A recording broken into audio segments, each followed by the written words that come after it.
Alors que le championnat du monde de Formule 1 2021 vient de se terminer et a vu Lewis Hamilton et Max Verstappen se battre jusqu'à la dernière course du championnat, et a couronné, vous le savez déjà, le premier titre de Max Verstappen, je voulais revenir sur un pilote qui est vu comme le sauveur de Lewis Hamilton. En tout cas, le pilote qui l'a dépassé dans le dernier virage de la dernière course de la saison du championnat 2008 et qui lui a offert son premier titre. Ou, si vous étiez de l'autre côté, le pilote qui peut être considéré comme le bourreau de Felipe Massa. Je veux évidemment parler de Timo Glock. Je vous avoue que perso, j'étais plus Team Massa. On se refait pas les gars, c'est comme ça. Eh bien, saviez-vous que Timo Glock aurait pu lui aussi être champion du monde? Alors Timo, peut-être pas, en tout cas il n'y a rien qui est sûr, mais son équipe Toyota, elle, avait de grandes chances. Aujourd'hui, je vous raconte l'histoire de la TF110, une Formule 1 développée par Toyota, et qui fait partie des plus performantes à ne jamais avoir couru en Grand Prix.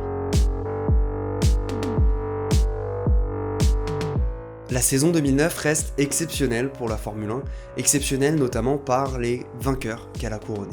Jenson Button côté pilote et Brawn Grand Prix côté constructeur.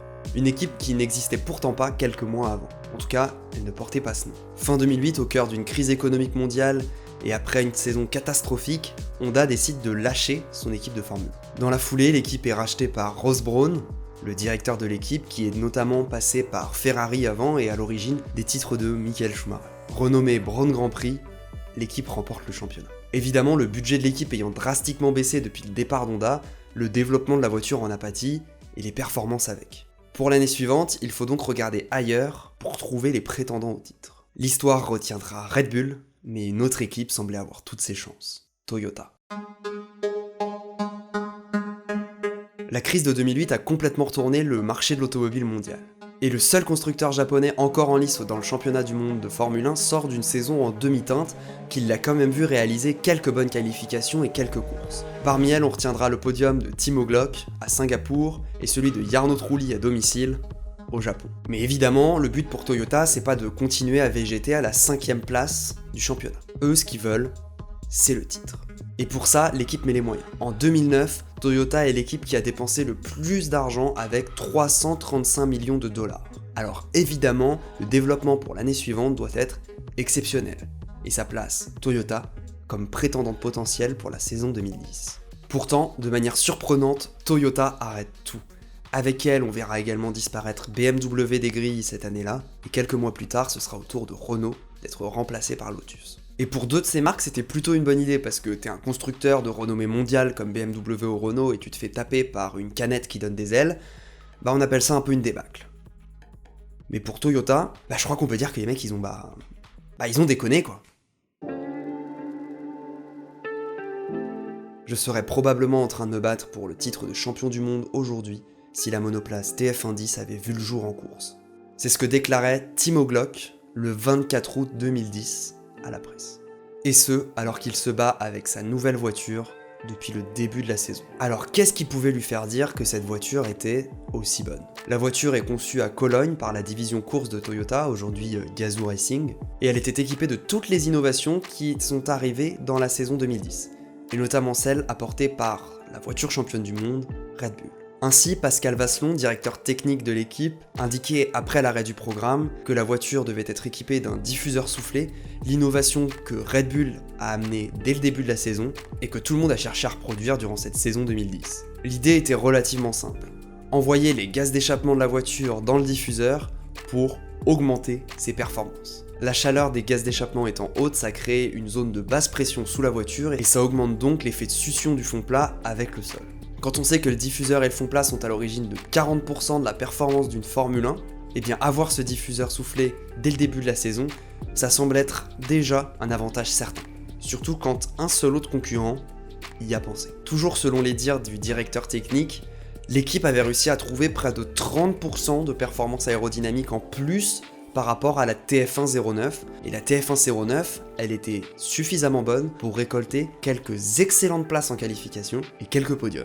Mais là où on commence à comprendre que cette voiture était vraiment bonne, c'est lorsque les aérodynamiciens de l'équipe partent dans d'autres équipes. Ils s'aperçoivent que les données récoltées par l'écurie étaient excellentes comparées à celles qu'ils voyaient dans leurs nouvelles équipes. J'avoue qu'une fois ça dit, je comprends un peu mieux le désarroi de Timo Glock qui, au même moment dans la saison, était en train de se battre avec son propre coéquipier pour pas finir dernier du championnat. Avec sa Virgin qui n'avait même pas vu une soufflerie et qui avait été entièrement développée par ordinateur. Parce que oui, Virgin à cette époque a cru que pour gagner en Formule 1, développer une voiture seulement sur ordinateur, ça pouvait suffire. Bizarrement, ils ont pas retenté de faire comme ça avec leur fusée. Et quand on voit comment l'équipe était à chier, je crois qu'on comprend pourquoi. Timo Glock aurait dû avoir une pépite dans les mains et pas ce tas de boue.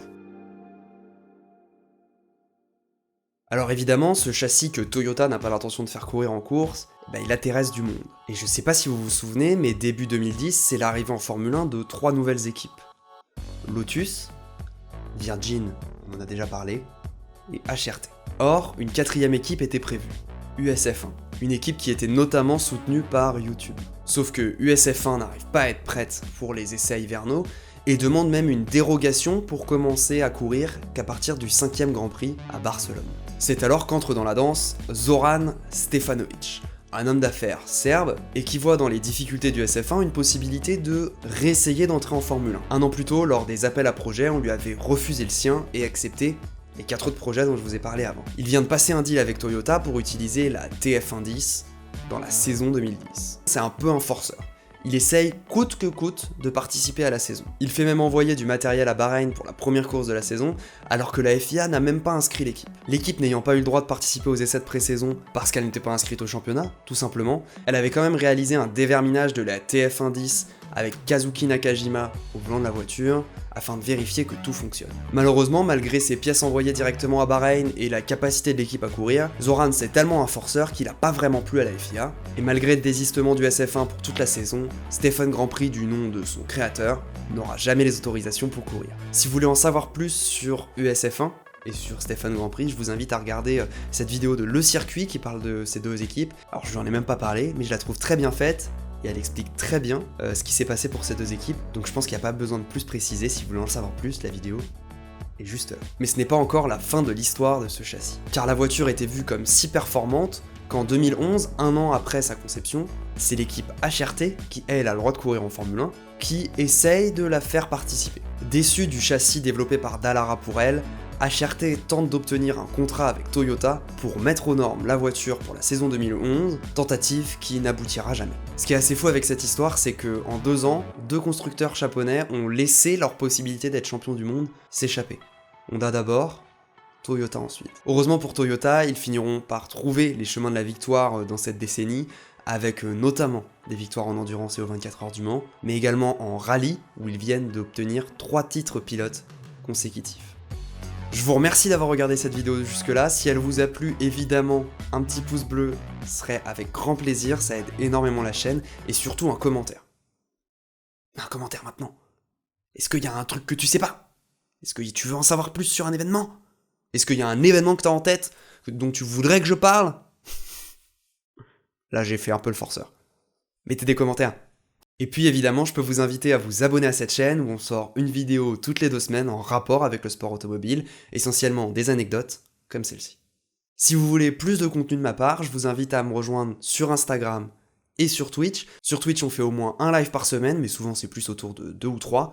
En tout cas, celui que je vous assure, c'est le mardi soir à 21h30 et on regarde la plupart du temps des vieux grands prix un peu légendaires. La prochaine vidéo sur cette chaîne, ce sera dans 2 semaines. À dans 2 semaines.